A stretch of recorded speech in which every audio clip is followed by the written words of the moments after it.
Shalom à tous, bonjour. Nous sommes le 22 mars 2025. Et je remercie Elohim pour tout ce qu'il a fait pour nous. Elohim est grand. Elohim est merveilleux. Elohim est formidable. Il est le créateur des cieux et de la terre. Et jusqu'à présent, il nous a toujours aidés et guidés. Je remercie tous ceux qui nous ont aidés jusqu'à présent, financièrement. Il faudrait parler un peu de la parole de Dieu, de la Bible. Alors, il y en a des choses à dire sur la Bible. Vous avez remarqué ma casquette? J'aime beaucoup. Trump. Parce que là où on est, il y a les Trumpistes, et puis il y a les anti-Trump. C'est la guerre.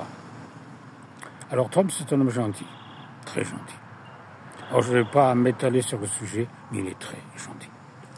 Alors il y a beaucoup de gens qui veulent le détruire, le démolir, et alors ils disent un peu n'importe quoi.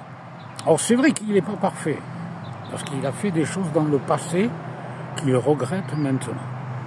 Et alors ce que font les gens, et ce que fait le diable souvent, il va vous reprocher votre passé que Dieu a pardonné.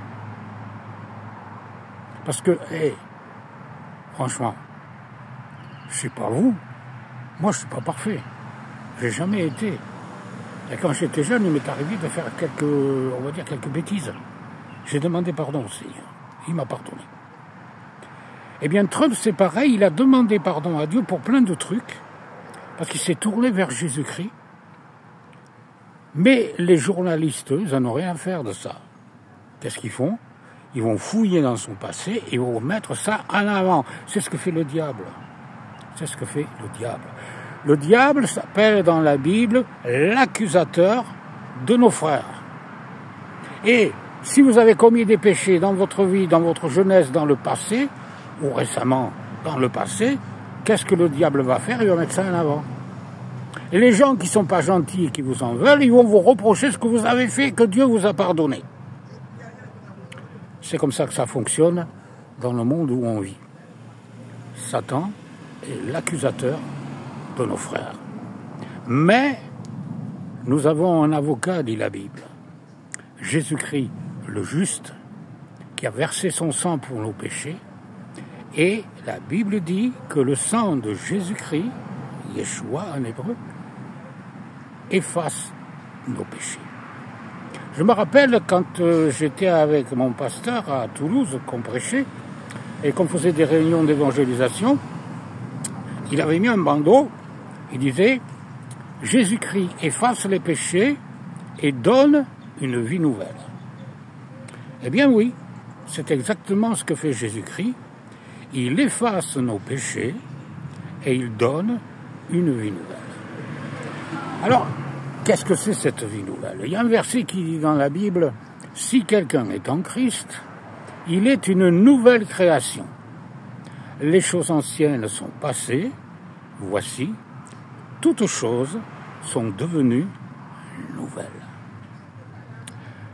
Quand quelqu'un se convertit, le signe de sa conversion, c'est son changement de vie.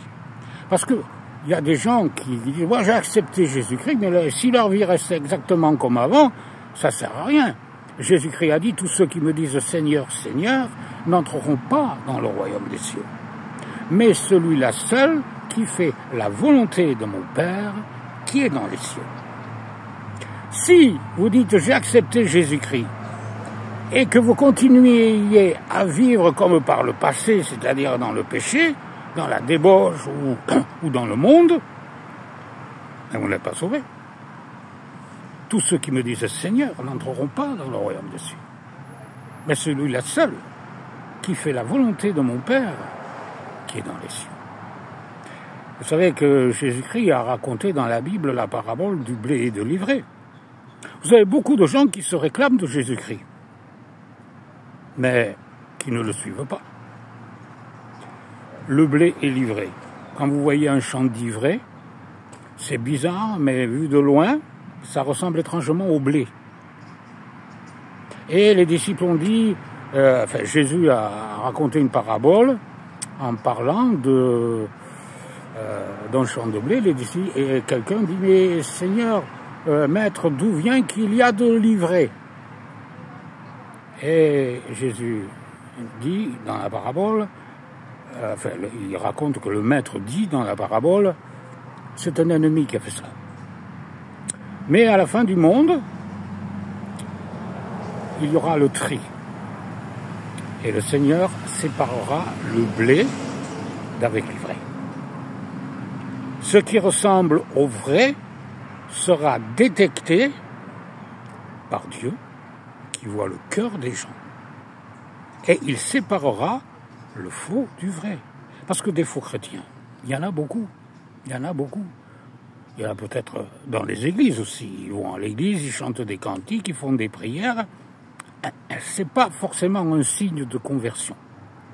Parce que ça, n'importe qui peut le faire. Ce que Dieu veut, c'est que le cœur change. Si quelqu'un est en Yeshua, Jésus, il est une nouvelle création. Les choses anciennes sont passées, voici, toutes choses sont devenues nouvelles. Dieu met en nous un nouveau cœur, un nouvel esprit, de nouveaux désirs. Nous n'avons plus envie, lorsque Jésus-Christ est entré dans notre cœur, pour toujours, nous n'avons plus envie de faire ce que nous faisions dans le passé qui était mauvais, qui était mondain, qui était diabolique. Mais nous avons envie de plaire à Dieu. Et celui qui plaît à Dieu ira au paradis. Mais celui qui déplaît à Dieu, peut-être tout en parlant de Jésus, Yeshua, celui-là, il n'ira pas au paradis. Parce qu'on peut parler de Dieu sans suivre Dieu. Suivez-vous Jésus-Christ? Il a dit, je suis le chemin, la vérité et la vie. Et nul ne vient au Père que par moi. Il n'y a pas d'autre chemin. Pourquoi il n'y a pas d'autre chemin? Parce que Jésus-Christ a pris nos péchés sur la croix. Il a versé son sang. Et si vous ne passez pas par lui, vous ne pouvez pas être pardonné de vos péchés. Donc vous êtes sous la colère de Dieu. Seul Jésus permet d'accéder au royaume de Dieu à cause de son sang qui a coulé. Jésus a pris notre place sur la croix. Il a versé son sang. Alors qu'il n'avait jamais rien fait de mal. Jamais. Jamais rien fait de mal. Quand les Juifs de l'époque ont présenté Jésus à Pilate, Pilate a dit, mais quel mal a-t-il fait? Il n'avait rien fait de mal. Il n'avait fait que du bien. Que du bien. Mais Jésus avait dit, on ne prend pas ma vie, je la donne. Parce que si Jésus avait voulu, il n'aurait pas été condamné, il faisait ce qu'il voulait. Il aurait pu anéantir ses ennemis simplement en levant le petit doigt, ou simplement par la pensée. Il ne l'a pas fait parce que il s'est sacrifié. Et il savait que s'il n'était pas sacrifié, personne ne pourrait être sauvé. Et la colère de Dieu demeurerait sur les hommes du monde entier. Celui qui croit en moi, dit Jésus-Christ, Yeshua, vivra. Quand même, il sera mort. Question. Vous qui écoutez cette vidéo, j'aimerais qu'il y en ait beaucoup. Êtes-vous sûr d'aller au paradis? La Bible dit, je vous ai écrit ces choses, afin que vous sachiez que vous avez la vie éternelle, vous qui croyez au nom du Fils de Dieu. Vous avez la vie éternelle, vous qui croyez au nom du Fils de Dieu. Alors, je vous repose la question. Le message, bon, il est simple. J'aurais pu dire beaucoup d'autres choses, et peut-être que plus tard, si Dieu le veut, j'en ferai d'autres en disant d'autres choses, peut-être. Mais pour aujourd'hui, je vous pose une question. Êtes-vous sauvé? Le savez-vous? En êtes-vous certain? Celui qui a le Fils a la vie, dit la Bible. celui qui n'a pas le Fils de Dieu n'a pas la vie. Mais la colère de Dieu demeure sur lui. Alors vous avez le choix. C'est simple. C'est pas compliqué. Ou Jésus est en vous et vous vivez pour lui et vous irez au paradis. Ou Jésus n'est pas en vous, vous ne vivez pas pour lui et vous n'irez jamais au paradis. À vous de choisir. Shalom à tous. Amen.